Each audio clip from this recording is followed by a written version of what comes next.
Let's go. Well, let's go. And we are starting a conversation with another legend, with another giant on whose shoulders we are comfortably sitting with our legs down, feet down. And me uncomfortably sitting. And yes, and this is Mark Smalley, and I'm very lucky and honored to have this talk with Mark at his home, not far from Amsterdam. And thank you, Mark, for having me and for agreeing to all this little project. Yeah, you feel like my biographer. I'm honored to be one, Yeah, and it only depends on you how much of your biography you will yeah, be willing to share. yeah. And I will start with a little description of you, which I took from one of the websites with your books, or maybe from a website with your announcing yet another presentation that you give. And it says that Mark Smalley, also known as the IT Paradigmologist, helps IT people understand IT. People collaborate with Mark to discover where they are and to visualize where they want to be.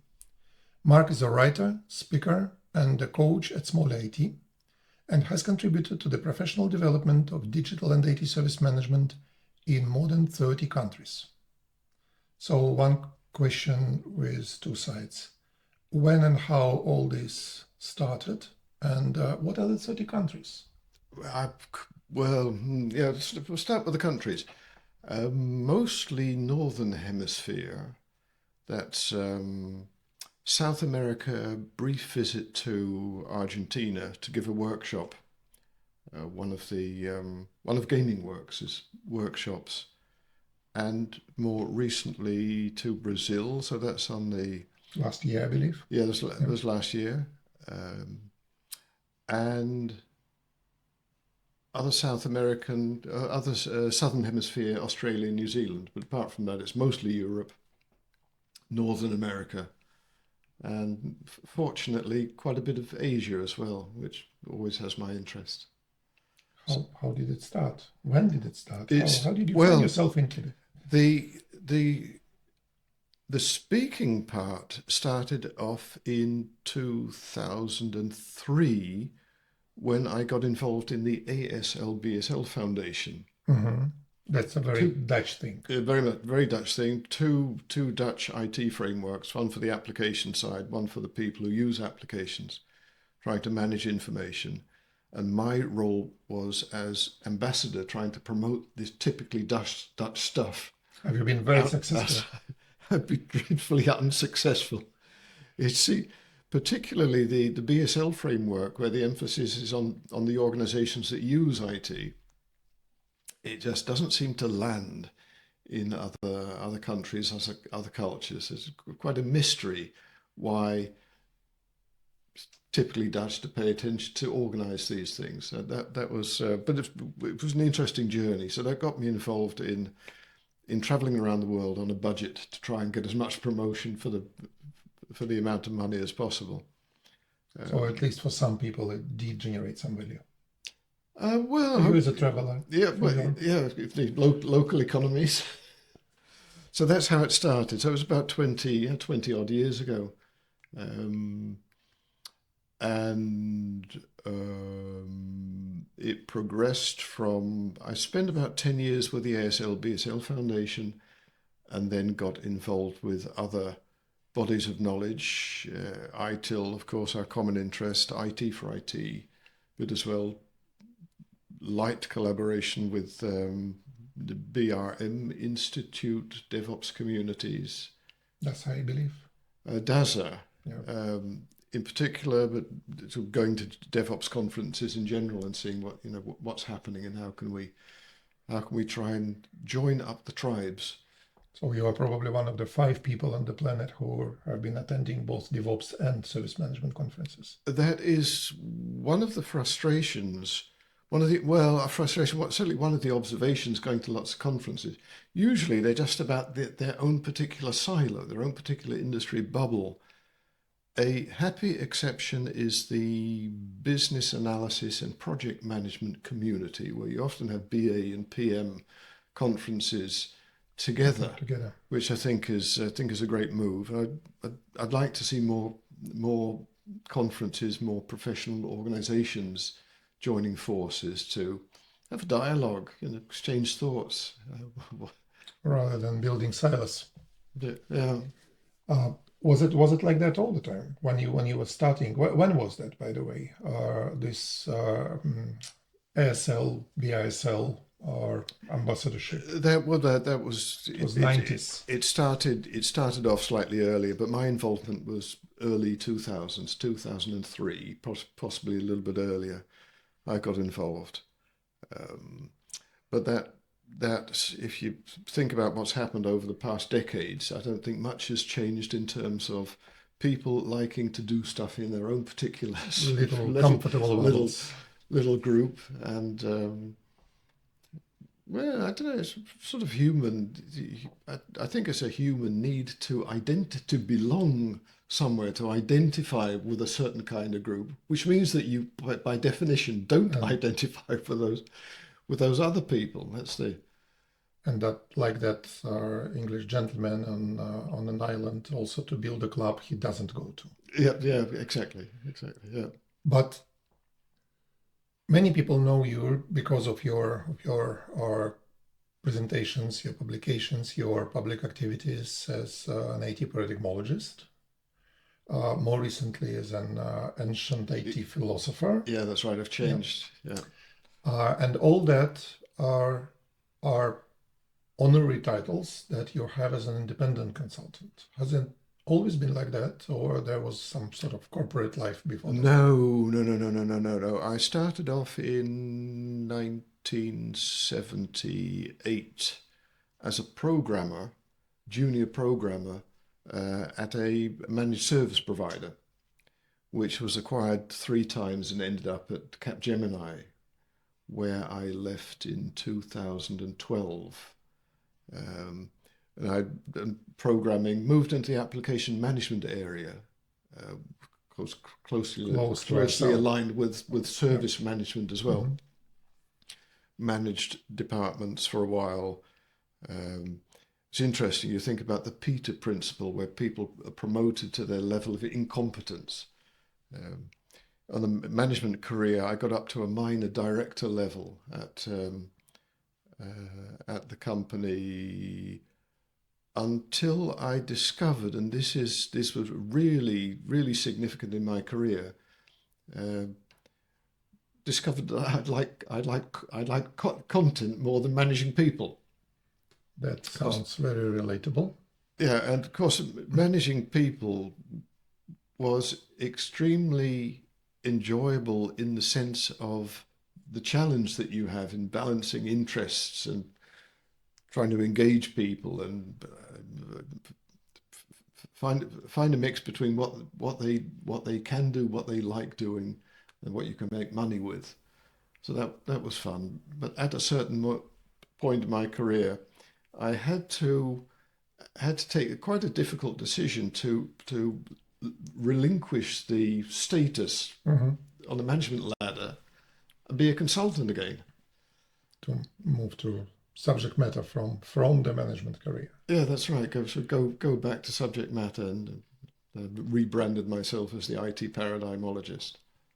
I remember telling people at training that I used to deliver that IT managers are usually not very good managers.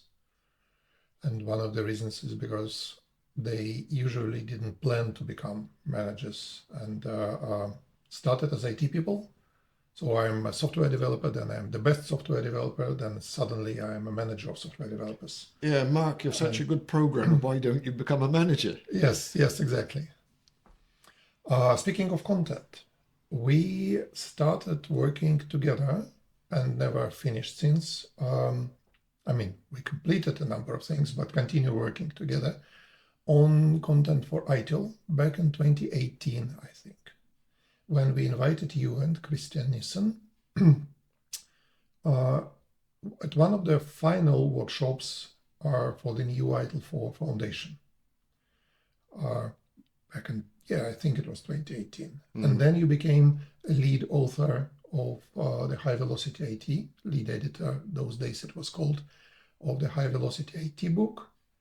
And then somehow it unlocked the writing addiction, because that was the start of it. I believe that following High Velocity IT, you published a reflection on High Velocity IT, and it started also the reflection series. Or have I missed some? No, well, you missed a couple. beginning. You missed a couple of publications before by writing. I've got a couple of the oldest. This was my first. I'm quite proud of this. This one I haven't even seen. It looks like a holy book to me. It's a bit like a Bible. Yeah. Looks like all other religions are available, and it's a compilation by 4 professors who collected stuff from various sources, and I had the privilege, together with another colleague, to write about 2 pages of these 900 pages. This was my first published. So these work. 4,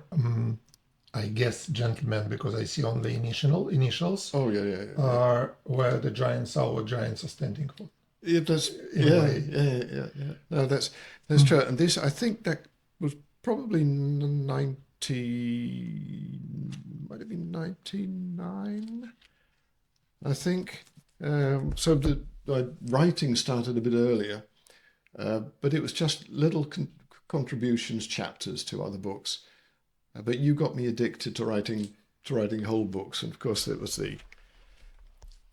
Yes, that's one. That's your first title, baby. Famous ITIL High Velocity IT. And now, knowing about that first book that I hadn't known before, I think I understand better your approach to writing High Velocity IT. Because you mentioned that in that book you had like a 2 pages little contribution. So when we were working on our ITIL 4 publications, we had 4 lead editors: Mark for High Velocity IT, Christian Nissen for Drive Stakeholder Value, Lou Hannebeck for DPI, for Direct Plan and Improve, and Barclay for CDS. And their approach to working with the authors, to getting content, to putting the content under one cover in some meaningful structure, was all different. They were written in 4 very different ways.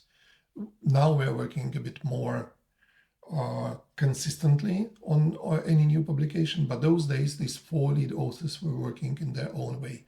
And your way was to contact lots of people. The number of people who contributed to High Velocity IT is probably equal to the number of people who contributed to the rest of the 4 publications. And then they provided little pieces, and you played with them to make them work together. I hadn't realized the link before. But you're right. It was a compilation of stuff written by people who didn't know what the other authors were writing. Mm-hmm. I'd asked them specifically to write about their specific area of interest, and often with the request to write a gold-plated 101, which only somebody who's climbed the mountain and Mm-hmm. gone down the other side and knows what real wisdom is. Only that kind of expert can explain the basics, what really matters. So I got lots of these gold-plated 101s and tied them all together as an orchestrator as much as an author. I remember this famous case with Dave Snowden, who you asked to write like 2,000 words on ethics, I believe. Yeah, ethics, yeah. And Dave came back with something along the lines of, I didn't have time to write 2,000 words, so here are 7,000 words for you.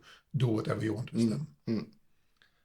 Was it like that? Yeah, and then a couple of people came back with pretty big pieces, and we just got the gold nuggets out of them.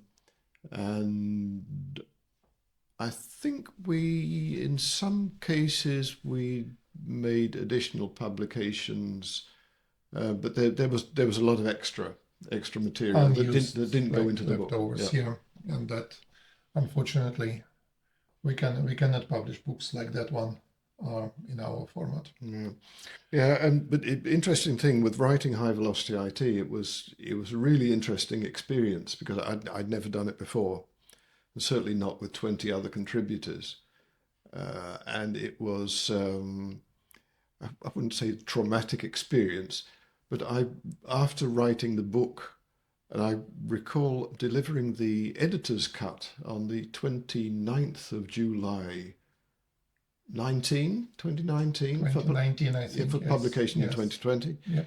And of course, my editor's cut then got manipulated by Other the people, editor yes, content team and the guilty editing that. team. Yeah, you know, because it's your book. I joked that I felt more like a surrogate mother giving birth to a baby and handing it over to the adoptive No, parents. it's like my feeling is that you are a real mother giving the baby to a kindergarten with some very special curriculum in that kindergarten, Yeah. or approach to upbringing.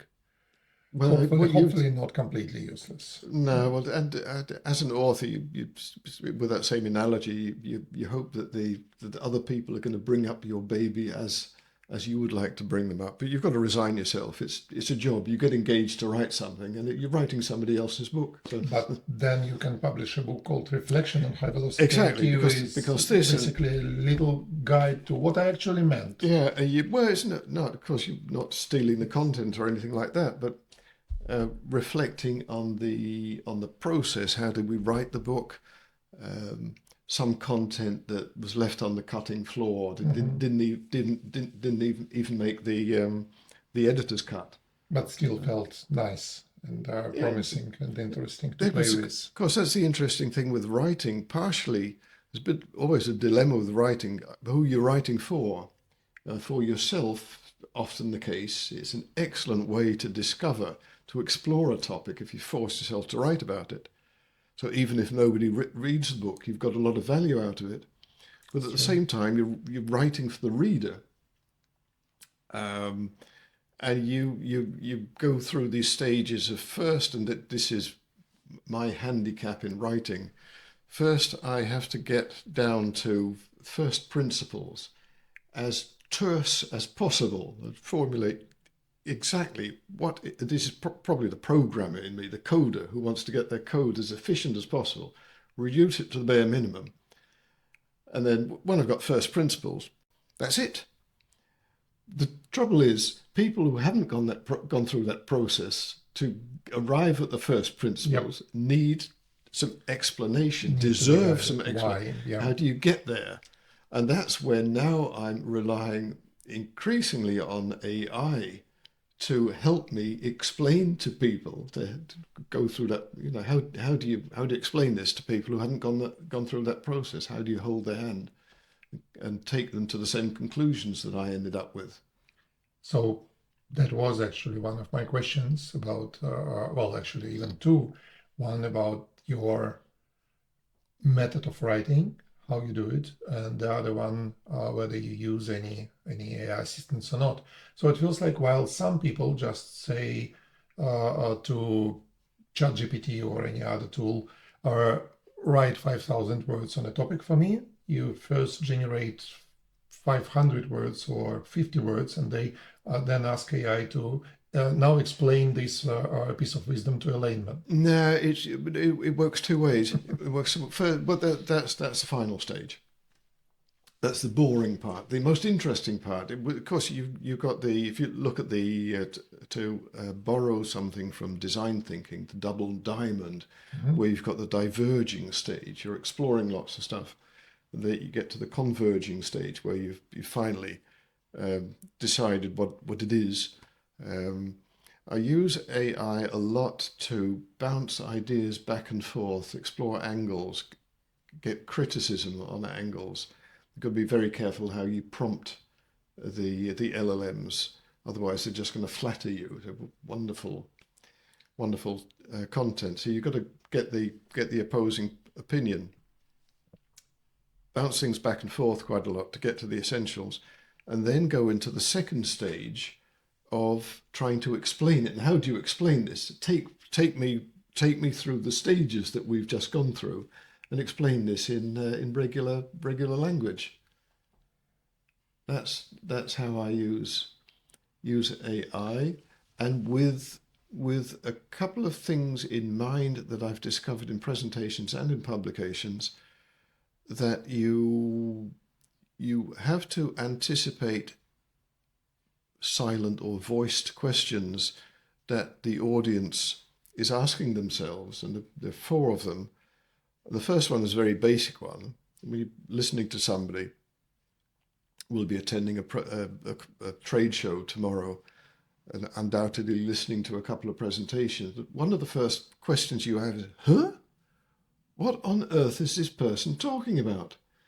Because they're talking from their context, and you're listening from yours, and you're trying to get your head around what's the world that they inhabit, which, because you need that context to understand what they're saying. So first you've got to think in your presenting and writing, have I explained clearly enough what this is about? The second question is, really, is this content plausible? Is it based on facts? Is it just opinion? And of course, opinion's valid, but it's for the reader. May state clearly: is it based on some empirical research, or is it just especially if you are into best practice writing, not just opinion writing? Yeah, that's right. It's something that's just been established. So you got her really. What's that? And then the interesting one is, so what? Why is it relevant for the reader? So then it's projecting the content into you've got to assume that this is a tricky thing. You've got to assume that the reader has a certain context. What do they know before reading the book? What do they believe? What are their convictions? Do they believe in siloed ways of organization or more multifunctional ways? Do they believe in agile, for instance, rather than more linear ways of working? So what's the mindset? What's the belief? What's the belief system? What do they want to do that they can't do at the moment? What kind of problem are you addressing? And increasingly the question, how would you like them to feel after reading the book? Mm-hmm. Inspired? Confused? Confused but reassured? Challenged? And with those things in mind, but if you feed your favorite LLM, or preferably a number of LLMs that you get to check each other's results, if you feed them with those questions, make it clear, make it plausible, make it practical, then surprising what kind of content you'll get. Of course, you do have to curate at least at this moment. There's still a role for the human being. Speaking of the results of this process, so I mentioned the reflection series. Not all of them are called reflection, but if you look by this Fibonacci cover, you, I believe, published like 9 titles. I think it's roughly 4 like two per year, roughly. Yeah, I think so. I think, but I've got the whole series. Yes. I think it's. So the first one was the reflections no, it's on 8. high velocity. No, it's 8. 8. Unless I might have missed some. I probably added the one about selling XLAs to that list. I think that's. No, that's right. No, I'm missing that. No, very good, very good. You can't bet. You can't better than I do. Yeah. So 9 rather different topics are related, but all in one space of the use of digital technology for business, for people, for experience. Some are focused on things like XLA, some are focused more on, for instance, service design. How do we get material how do you research the topics? Because it's rather fast. It's you create something enjoyable. I read them all. I reviewed some of them before they were published, and I enjoyed all of them. And I believe they're all useful small books. They are not just written for the number. They are they all have a message. They all bring value, and they are on quite diverse set of topics. How do you do the research? How do you come up with ideas with such a, let's say, throughput? I think I don't find the ideas. I think the ideas find me. I think there are things just floating around, and they suddenly they attract my interest, or I attract their interest, and we meet somewhere. And now I've just finished this little book on AI, which was one of my quickest books written ever. The idea I've been playing around with for a while, but I couldn't quite work out what's the book supposed to look like. On a Saturday, I'd worked out what the book should be like, the kind of questions. And that's the most difficult part of writing. Who's it for and what's it for? You focused on who's the audience and what kind of message do you want to hopefully help them with. Once you got that sorted out, the rest is just execution. And I wrote with extensive help of a combination of ChatGPT, Claude, and Perplexity. They're the usual ones. I wrote 70 pages on the Sunday, and the book's 90 pages, so it's almost done. So in a couple of days. So that was the last one.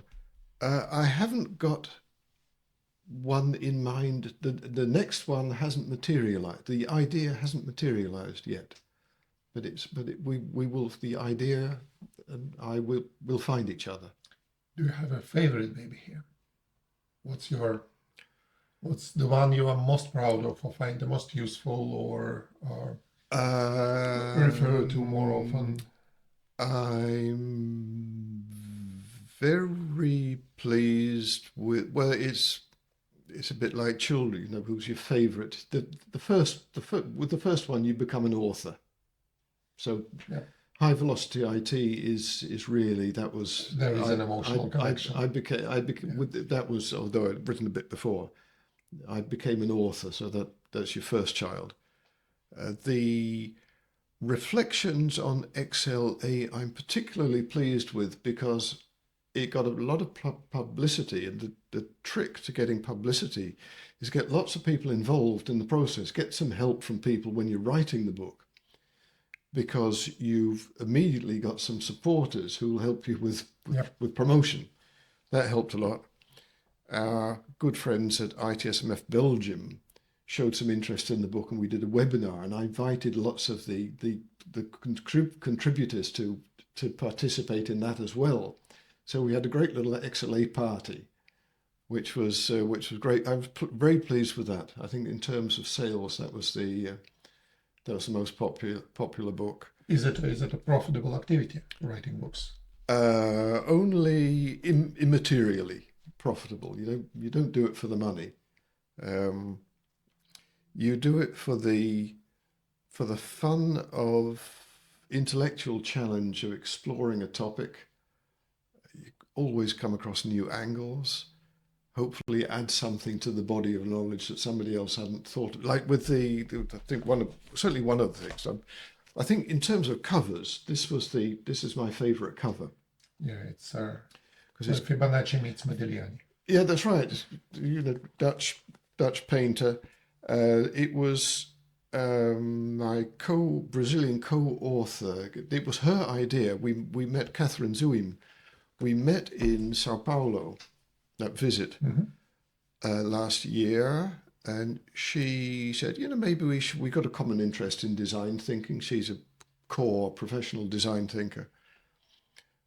We should write a little paper together, and turned into a book. One of the thickest books. That's right. I think it's probably the thickest. Certainly a little paper. my own ones, but I added a bit to the body of design thinking. In design thinking, people often talk in terms of solutions have to be desirable, something you want, feasible, got to be able to do it, viable, often financially sustainable. What I added, and later I found out I'm not the only one to do this, but ethical as well. Just because you can do it doesn't mean that you should do. And that though I haven't written a book about ethics, just thinking about the idea, there's so much to explore in the area of what you can do versus what you should. It's better for people, planet, profit. Speaking of the commercial part and supporting the publications, all these books are available on Amazon, Yep. right? Yeah. And most of them are under £10, and the links can be found under this video. So if you want to support Mark in his reflections, please do go there and select your favorite one. Choose your favorite one. My children will be grateful.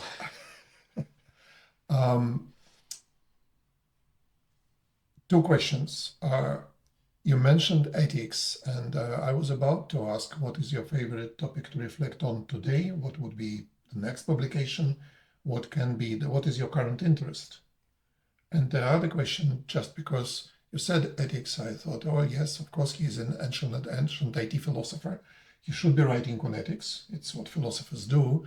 And that reminded me that I heard that just like another ancient philosopher, you get many of your ideas or visuals are in a bathtub. Yeah, that's right. Yeah, no, that's true. This is I sometimes joke that I charge double rate for thinking in the bath because I can be extremely productive in the bath.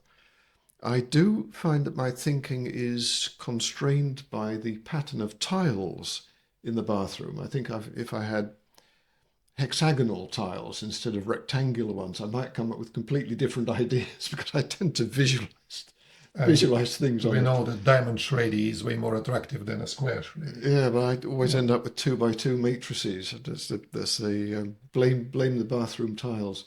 But it's often a surprising source of inspiration. It really is. You don't have any Delft ornament over there? No.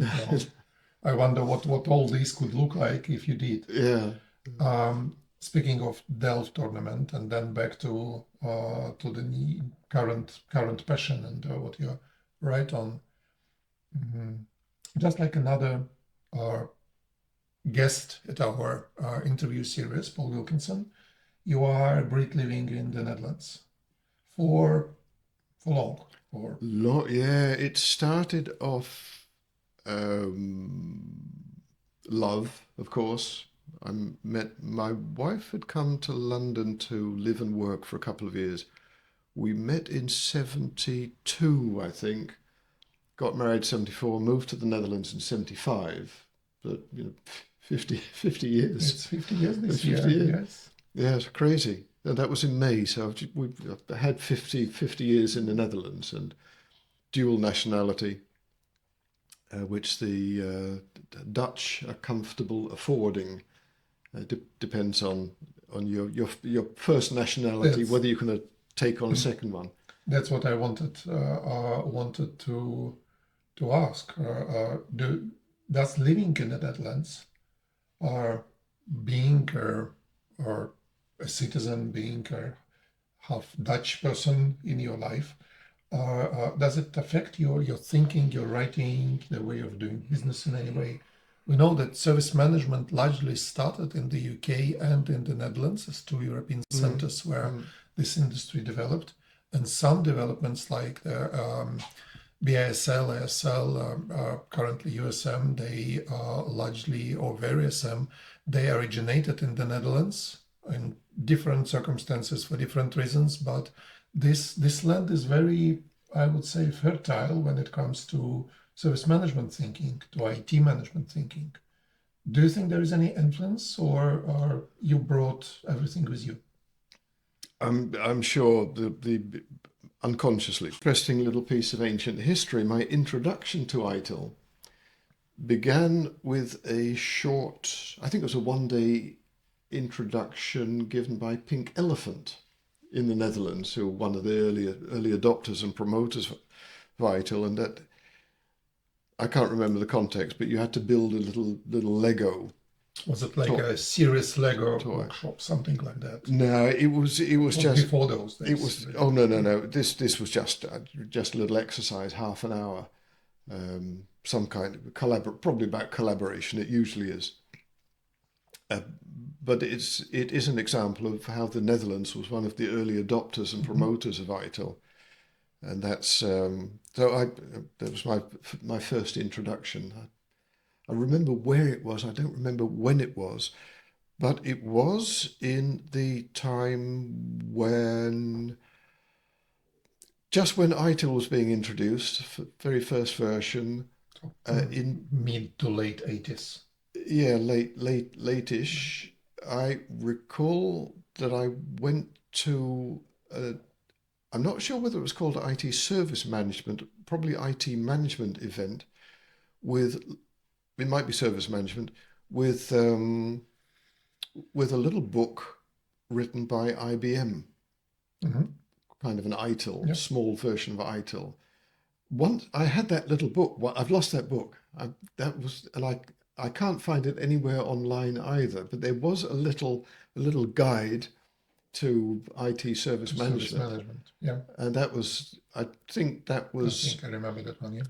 the part of the start of IT service management being recognised as a profession instead of something that you did when the interesting work was done.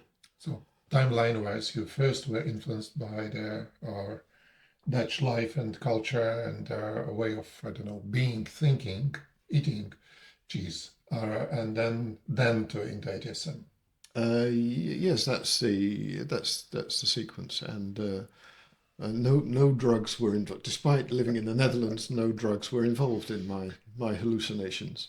And another interesting contrast between the Brits and the Dutch is they always say you never know what an Englishman means because they're too polite to be honest, whereas the Dutch are too honest to be polite. To be polite, yes. So I got this dilemma of who am I? Which hat to wear in every which circumstance. personality? So you are somehow managing to be polite and honest at the same time. Yeah, well, So probably 50 years in the Netherlands for a break. That's what is needed. so trying to confuse people, wondering whether I'm trying to be too polite to be honest or too honest to be polite.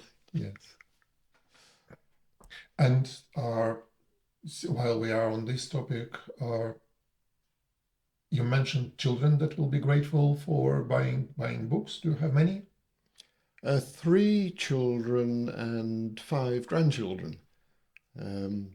Also in the Netherlands? Where one of the son and his family have moved to New Zealand about 1.5 years ago now. She came originally from New Zealand and lives in the Netherlands for ages, for about 15 years, I think. But they decided they'd make a move. So our family is down there somewhere. Equally green, but a bit less flat. Yeah, green and wet. Yeah. Yeah. And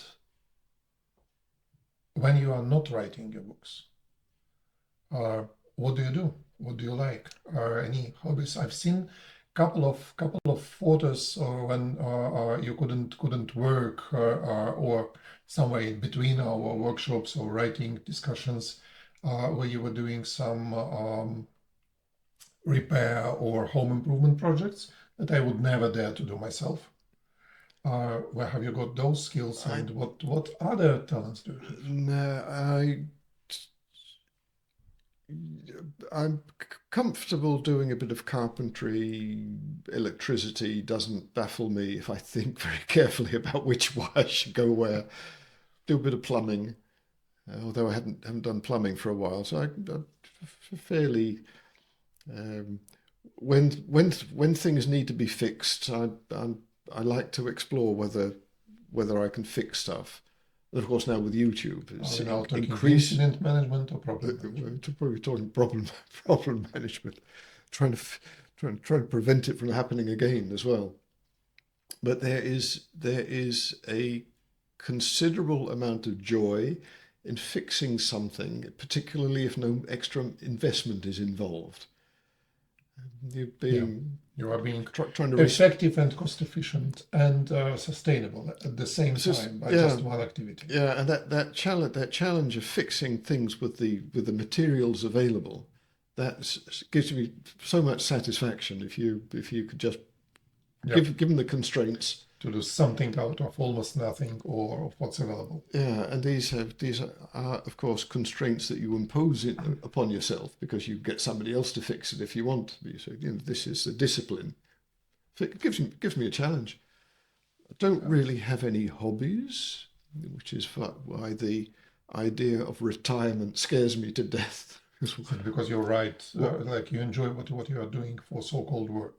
Yeah. Oh, yeah. No, this is the ideal state. So I hope I die writing. Probably Please don't. be the ideal end, I think. Okay, some 1 or 2 hours ago, or a few questions ago, I started asking about the current question, the current topic. What would you, what are you writing on, or what you would like to write on, or what would be the next focus of your reflections? I don't know. I think I'm going to be probably ending up writing something like reflections on reflections. Seems to be the inevitable end. Kaleidoscope. Yeah, yeah, a bit like that. A bit like that. The recursive things. I don't know.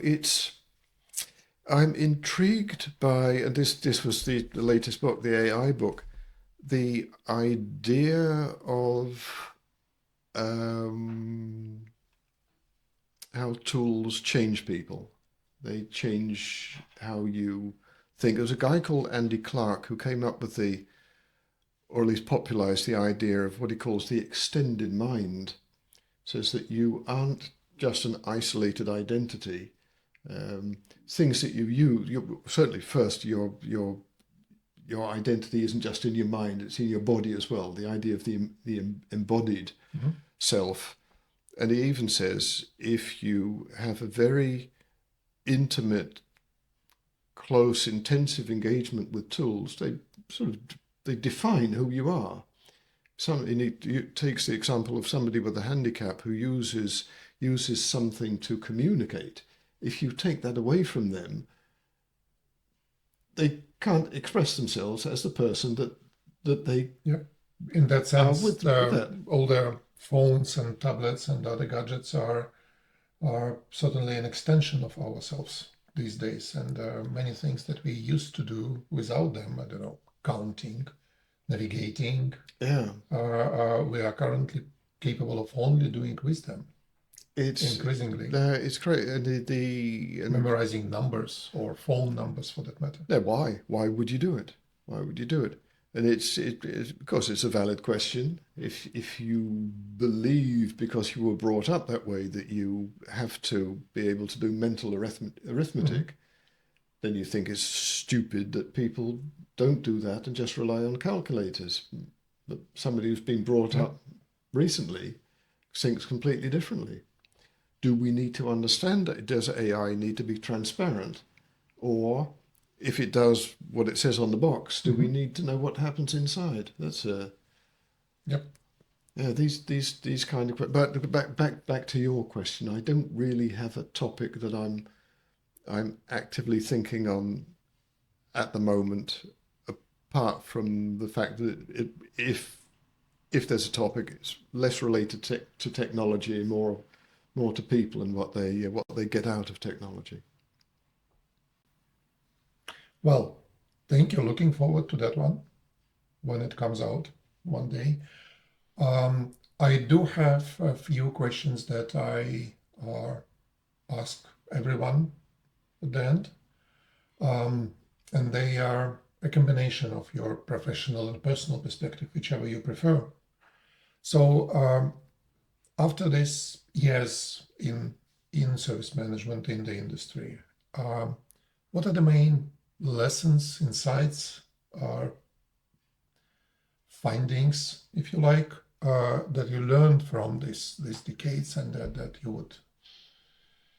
you would say, yes, I learned these 3, 10, 20 things. One. I was inspired by the Dutch computer scientist Dijkstra, who been haunting me for a long time. With the very active in the 70s, 80s, who was very quotable. He came up with a memorable quote saying, "Computing's core challenge is how not to make a mess of it," which I think is still valid. You've got to pay attention to the detail. Increasingly valid, I believe.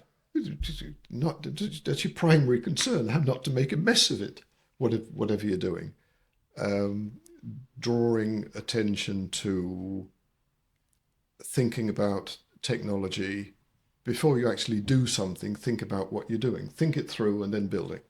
And that was certainly, if you think about IT in the 70s, in a practical sense, connected to how you built programs, how you compiled programs, because you do them with punch cards. And if I take one of the first books, Principles of Program Design, where my art was based on that, I've still got a punch card. And I remember the times where you wrote your program first on paper, got it punched in a stack of punch cards, you fed them into the machine, and the next day you get the compilation. You discover what you thought actually worked. Or not. Or not. Usually not, so you had to start again. So from a practical point of view, it makes sense to think before you act. But just so that's certainly that's the first thing. Realize that that's your first priority. Once you've mastered technology, you'll discover that that's not the biggest problem. The biggest problem is people. And we referred to it a little bit earlier, that people's very human need to belong to a certain tribe, to have some kind of identity, belong to a tribe, automatically self-organizes people into, we do these kind of things and those people do those kind of things. So you get although we talk about silos and the idea of eliminating them, I think it's often a reality that you're just sort of stuck with how things are organized, and the idea is to build bridges rather than reduce the silos, build better bridges in some cases. Because if you reduce the silos, you'll dilute people's identities, and they'll be less engaged with what they do. So back to principles about how you organize work, really. So think about, realize that it's mostly about people. That's a hard lesson. You already answered another question, the next one on my list, which was about who influenced your work and thinking most. We know one person now. Anyone to add to that list? Well, you mentioned Christian Nissen, who you also got involved in the version 4 of Foundation. ITIL rating, Great source of inspiration, professionally, personally.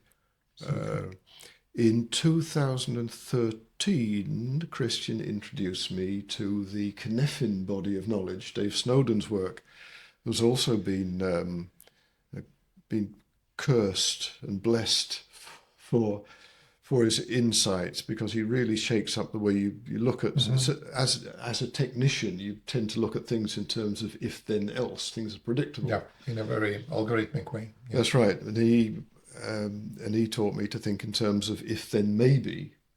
Some things you simply can't predict. So that was something that shook up my thinking quite radically. And another name that there's a nice little chain here, Christian, Dave, Nora Bateson, who is less well known, I think, in our community. And in fact, I quoted her in one of the latest book on AI, starts off with that. That's where I know the name from. Yeah. Let's see, where's that? A little bit, that'll probably illustrate. Yeah, this is it. Who we are depends on who and what we are with. As Nora Bateson suggests, we are not fixed selves, but fluid expressions of the relationships we are part of.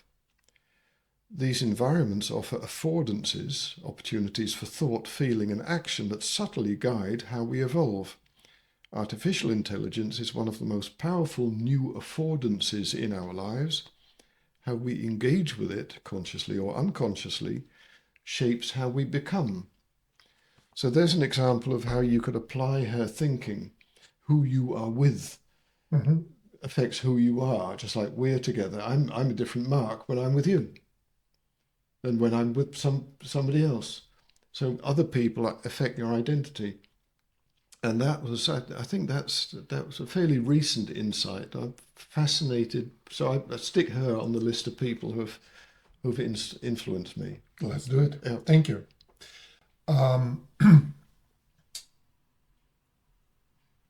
There are people who are joining this industry now, whatever the industry is. Maybe it's IT management, maybe it's IT service management, IT product management. Anyway, there are people who are just start their careers in managing technology or the way we deal with technology.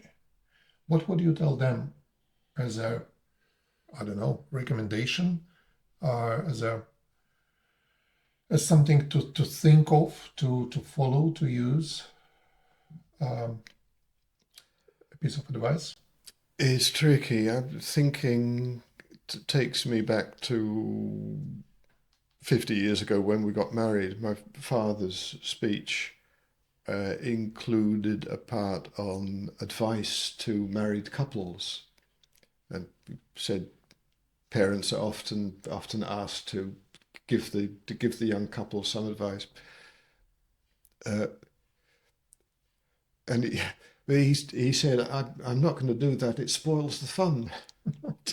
So that idea of having to go through that yourself, I think that certainly is not the end result, of course. It's the whole that dreadful word journey, the process that you go through to get to the result. That's the fun. But certainly one of the things to think about is that question of those two questions, who's it for and what's it for? One of the other favourite books. Doesn't look like yours. No, it's not mine. No, but certainly inspired by this as well. Seth Godin. You could add him to the list as well. This is marketing. I think this is his 20th book. It's really prolific. Thinking about, he's a marketing guy, so focusing on what's the right kind of audience, daring to choose. If you choose a specific audience, write for them. Don't try and write for everybody, because that's the mediocrity trap and nobody will be satisfied. But it's scary, because if you write for somebody, if it fails, you're on the hook. If you write for everybody, you can say, don't blame me.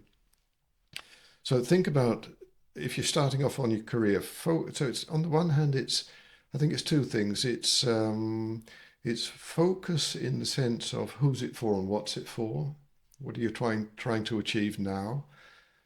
And at the same time, back to the reflection series, reflect, step out of the box that you're currently working in, and think, what else, and with a healthy dose of curiosity. Make sure you reorient yourself from time to time, whether you're working on the right thing. Since my mind is conditioned with our writing, I would say focus on value and progress to release feedback. And also, well, that's a pretty good summary of those 2 points. Yeah. And trust me on the sunscreen. Okay, Thank you. That were all questions from me, but I do have a bonus question from someone else. So a question from our friend in Portugal, another Brit living. Another Yes. Brit married to a foreigner, Yes. or a foreigner married to a Brit. The question is from him rather than her, and Ivar asks, you've worked across countries and cultures, industry sectors and IT specialisms. What or who has delivered your biggest surprise?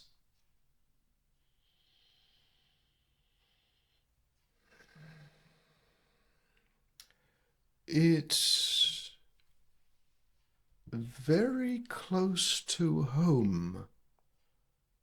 In fact, about 5 kilometers in that direction. Working ages ago now, working as a programmer, probably 5 years experience, working on a little program to help the back office of an accountant's a professional organization for accountants. Lady was called Nell, and she had to process lots of survey forms from accountants in a system that our company had built for her. It took her ages because for every form, she just really had to record whether the form had been submitted or not. So it went through the form. She had to click through an old-fashioned screen and say, yes, this form has been submitted. It took ages. Of course, response times were pretty slow then. So she asked, could I speed it up? Wrote a little program, probably took me half an hour, just a couple of lines, enter the number, accountant's number, click on enter, which was insignificant to me because it cost me very little time. So I delivered the software. And the next time I went to their office to pay a visit, I was almost received as a hero because the effect of that work was really significant. And I simply hadn't realized. Now that's that who's it for and what's it for. If you don't realize the intent, the value, going back to the value thing, the value of your work. And that was really an eye-opener for me, that the value is truly in the eye of the beholder. The separation of price and cost, for instance, nothing to do with each other, preferably in some kind of proportion. But no, that was really one of the major professional lessons. And something was passing to the young people in the industry too. Yeah, And yeah. Be aware of the consequences of your work. That is, yeah. It gives you a sense of meaning. Doing something. If you are lucky to observe the valuable results of your work, rather than the disastrous ones. Yeah. Thank you. That was a pleasure to chat, and looking forward to new books and new reflections. Pleasure. Thank you. Thank you very much.